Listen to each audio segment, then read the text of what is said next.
Đây này. Cắt sọ. Cắt sọ này này. Cắt sọ nó có vùng này. Lôi à? Lôi.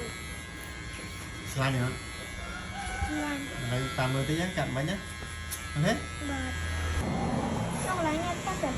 Cá nó xíu cái cuột thôi.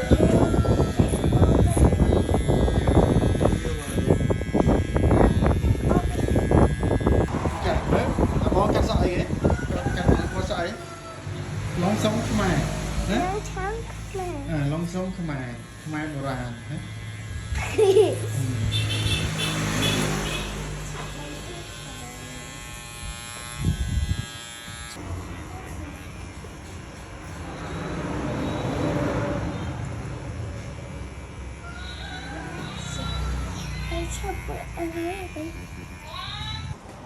Là bờ một xã đấy, là một xã.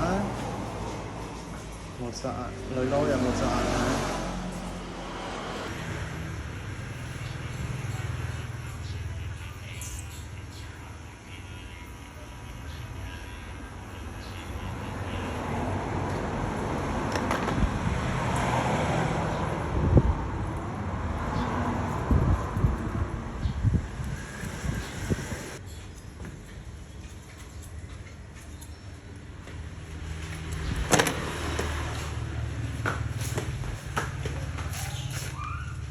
Ôi mời bọc kêu ơi.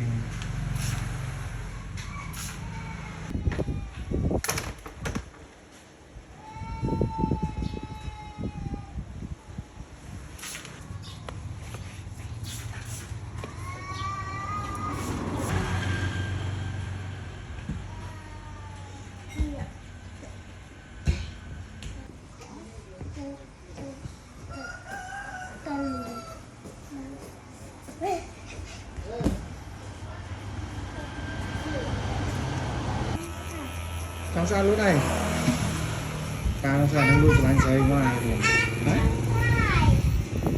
em biết lút lánh ngay đi rồi kẹp mang hả thằng ấy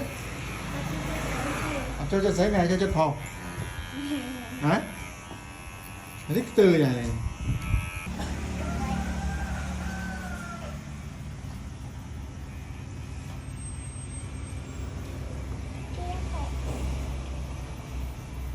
thì ai lôi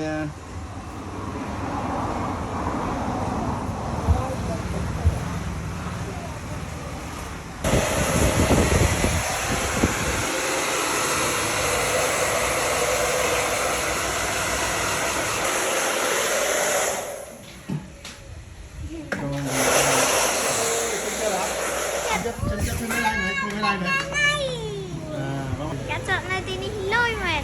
lôi bên này Rồi bên mấy ở lôi đó. Bây giờ ông chăm đi chuối. rồi ông chăn mí chuối tiền bà bay con rồi